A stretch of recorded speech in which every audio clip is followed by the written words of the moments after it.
Assalamualaikum warahmatullahi wabarakatuh. Bagaimana kabar anak-anakku semuanya? Semoga kalian dalam keadaan sehat walafiat. Ya, untuk hari ini kita pembelajaran yang keempat, yaitu materinya indahnya kebersamaan dengan berjamaah.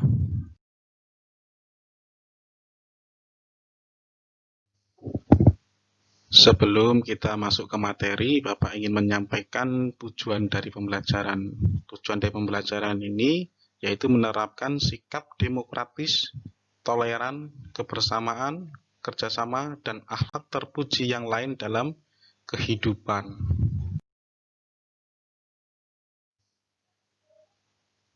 Pengertian sholat berjamaah. Ya, jadi pengertian sholat berjamaah yaitu sholat yang dikerjakan oleh dua orang atau lebih secara bersama-sama, dan salah seorang dari mereka menjadi imam, sedangkan yang lainnya menjadi makmum.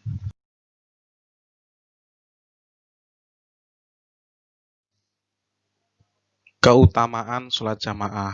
Ya, jadi keutamaan sholat berjamaah itu bila dibandingkan sholat munfarid, yaitu sholat munfarid itu adalah sholat sendiri, adalah dilipatkan 27 derajat. Ini sesuai dengan hadis Rasulullah Shallallahu Alaihi Wasallam. Dari Ibnu Umar radhiyallahu an, Rasulullah Shallallahu Alaihi Wasallam bersabda, sholat berjamaah lebih utama dibandingkan sholat sendirian dengan 27 derajat. Hadis riwayat Bukhari dan Muslim.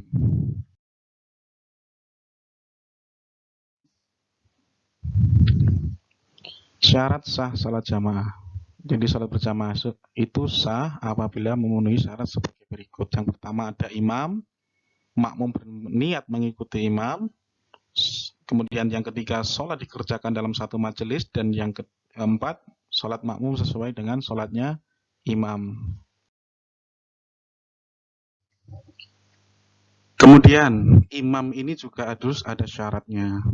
Yang pertama, mengetahui syarat dan rukun sholat serta perkara yang membatalkan sholat. Dan yang kedua, fasih dalam membaca ayat-ayat Al-Quran. Dan yang ketiga, paling luas wawasan agamanya dibandingkan yang lain. Dan yang keempat, berakal sehat. Kelima, balik. Keenam, berdiri pada posisi paling depan. Yang ketujuh, seorang laki-laki. Dan yang kedelapan, tidak sedang bermakmum kepada orang lain.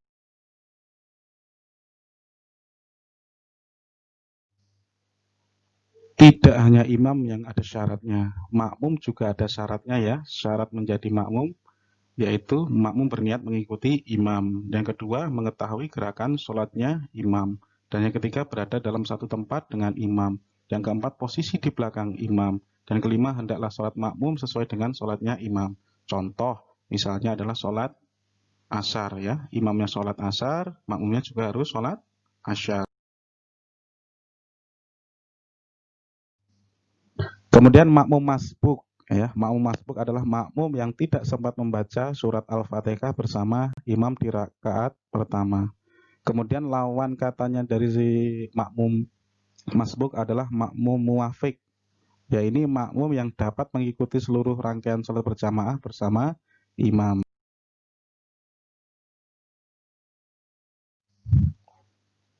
Halangan sholat berjamaah.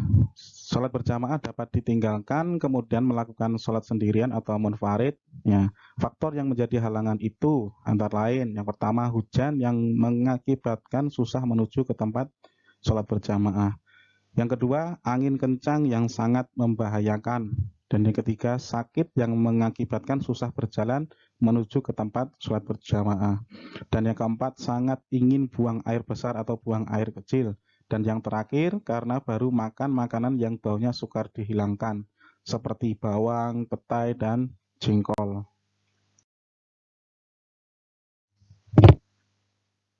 Tata cara sholat berjamaah. Sholat berjamaah diawali dengan azan dan iqomah. Tetapi kalau tidak memungkinkan, cukup dengan iqomah saja. Kemudian barisan sholat atau shaf di belakang imam diisi oleh jamaah laki-laki, sementara jamaah perempuan di belakangnya.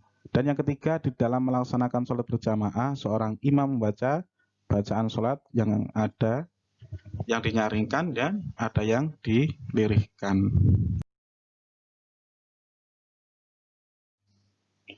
Selanjutnya bacaan yang dinyaringkan ya. Di sini adalah yang pertama bacaan takbiratul ihram, takbir intiqal, tasmi dan salam. Kemudian bacaan Al-Fatihah ya dan ayat-ayat Al-Qur'an pada 2 rakaat pertama. Ini pada saat sholat maghrib, isya dan subuh. Kemudian bacaan amin bagi imam dan makmum setelah imam selesai membaca Al-Fatihah yang dinyaringkan. Kemudian yang keempat, makmum harus mengikuti gerakan imam dan tidak boleh mendahului gerakan imam. Dan yang kelima, setelah salam, imam membaca zikir dan doa bersama dengan makmum atau membacanya dengan sendiri-sendiri. Pembiasaan sholat jamaah.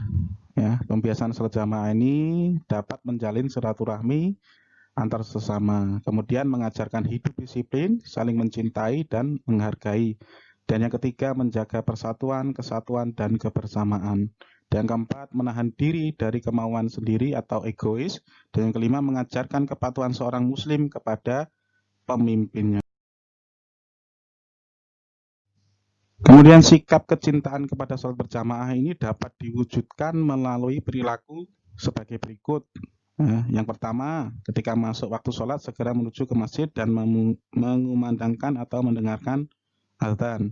Dan yang kedua, ketika mendengar azan segera menuju masjid. Yang ketiga, mengajak teman-temannya untuk sholat berjamaah. Dan yang keempat, menjalin tali silaturahmi antara sesama di masjid. Yang kelima, senang mendatangi majelis taklim untuk menuntut ilmu.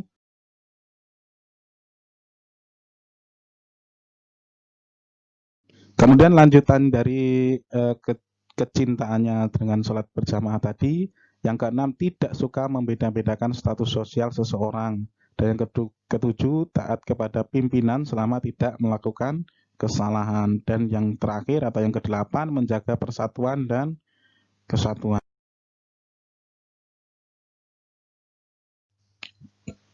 Baiklah anak-anakku, mungkin itu yang dapat Bapak sampaikan. Kurang dan lebihnya Bapak mohon maaf yang sebesar-besarnya. Ini ada 10 soal yang harus kalian kerjakan ya. Tolong dikerjakan di kertas folio. Kemudian nanti dikumpulkan ketika sudah waktunya mengumpulkan. Jangan lupa diberi nama lengkap, kemudian kelasnya. Mungkin itu saya akhiri. Assalamualaikum warahmatullahi wabarakatuh.